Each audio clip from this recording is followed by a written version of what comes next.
Shalom Bapak Ibu, jumpa lagi di hari ini. Mari kita berdoa. Terima kasih Tuhan buat hari ini kami mau kembali renungkan dan melandasi hari ini dengan firman-Mu.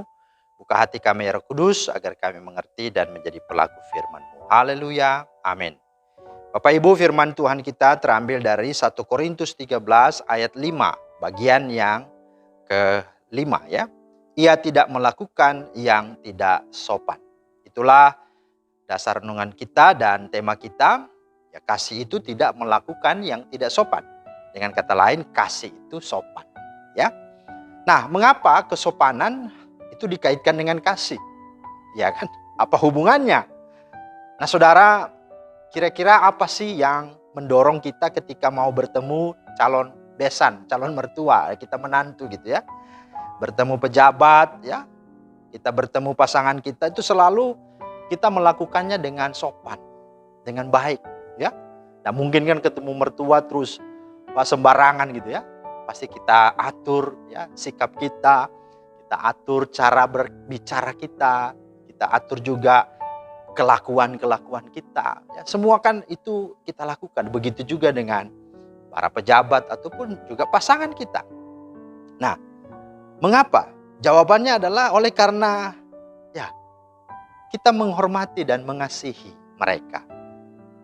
Ya, nah, itulah sesungguhnya kalau ditanya apa sih hubungan kasih dan kesopanan, ya di situ. Ya. Kalau kita mengasihi pasti kita akan bersikap yang baik, yang benar. Ya. Seperti itu. Kalau itu kasih, maka kasih itu pasti akan tidak melakukan yang tidak sopan. Kasih itu akan sopan hidup, sikap dan perilaku. Nah, hal inilah yang Paulus hendak tegur dari kehidupan jemaat Korintus, di mana kehidupan dan ibadah mereka tidak ada sopan-sopannya, ya. Tidak ada tata kramanya, tertib-tertibnya kan. Ya. Mereka hidup sesuka-sukanya, suka merendahkan orang lain, suka menghakimi dan suka menyakiti orang lain. Ini bisa kita lihat pada 1 Korintus 4 sampai 9, ya, pasal 4 sampai 9. Nah, itulah sebabnya Paulus menuliskan 1 Korintus 13, yaitu tentang kasih.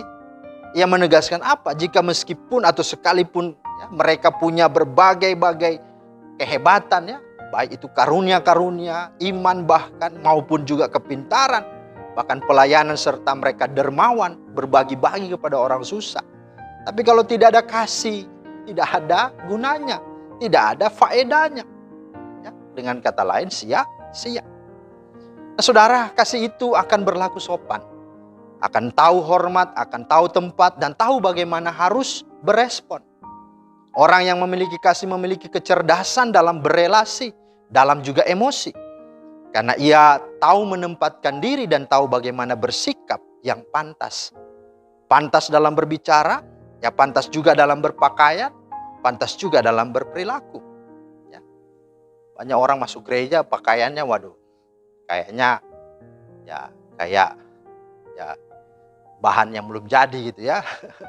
Banyak bolong-bolongnya. Ya, kasih juga akan membantu kita untuk tidak merendahkan orang lain dan tidak menghina sesama.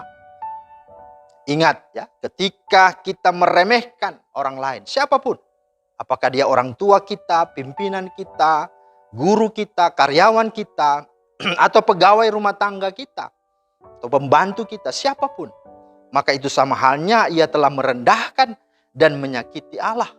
Mengapa? Sebab Allah itu kasih. Allah itu kasih. Jadi mengabaikan kasih sama halnya kita mengabaikan Allah. Itu yang harus dicatat dan digarisbawahi. Karena itu saudara, permasalahan yang paling besar dan mendasar yang juga ada di dalam zaman ini dan di generasi ini adalah apa?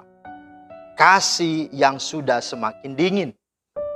Sehingga yang terjadi adalah apa? Teknologi memang semakin canggih. Pengetahuan memang semakin maju.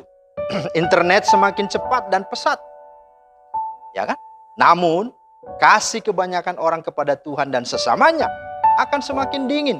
Akan semakin hambar dan tawar. Akibatnya, ya, kurang ada lagi sopan santunnya dalam generasi ini. Kurang ada lagi tata krama dan etika budaya di generasi ini. Namun saudara, memang inilah yang akan dialami dan akan sungguh-sungguh terjadi di zaman ini. Kenapa? Karena memang Tuhan sudah berfirman tentang hal itu.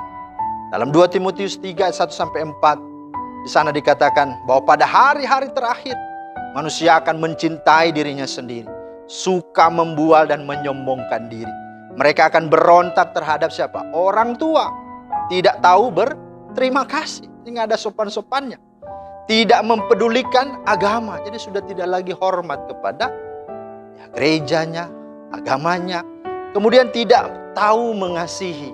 Kemudian suka menjelekan orang. Ya kan? Kalau lihat ada orang, ya dia jelek-jelekin, dia ngenyein gitu ya. Kemudian apa? Tidak suka yang baik. Bahkan tidak berpikir panjang. Terlebih mereka suka menuruti hawa nafsu daripada menuruti kehendak Allah. Saudara, ini harus sungguh-sungguh kita sadari, kita perhatikan. Inilah penyakit di zaman sekarang ini. Nah, khusus bagi anak-anak muda, dengarkan ini.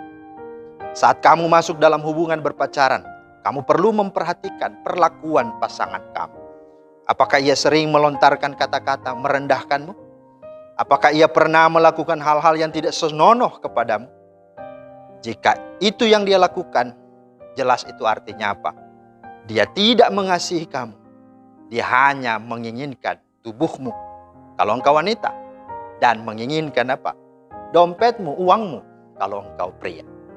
Karena itu hati-hati. Ketidaksopanan itu akan seiring dengan tidak ada penghargaan bagi sesama. Jadi, jika engkau ingin hidupmu dan anak-anakmu serta keluargamu hidup sopan, maka hiduplah dalam kasih. Datanglah kepada Sang Kasih, yaitu Allah itu sendiri. Di dalam Yesus Kristus Tuhan kita. Tinggallah dalam kasih. Serta lakukanlah semuanya berdasarkan kasih. Sebab kasih itu pasti tidak akan melakukan yang tidak sopan. Kiranya Tuhan memberkati. Amin. Terima kasih Tuhan untuk firman-Mu. Ajar kami Tuhan untuk sungguh menghidupkan kasih itu. Karena dari kasih itulah kami boleh menjadi pribadi-pribadi yang baik. Yang penuh dengan kesopanan. Penuh dengan tata krama. Penuh dengan nilai-nilai yang benar. Dan kami boleh sungguh menjadi berkat. Dalam nama Tuhan Yesus kami berdoa. Amin. Demikianlah firman Tuhan hari ini menjadi berkat. Selamat beraktivitas. Tuhan Yesus memberkati. Shalom.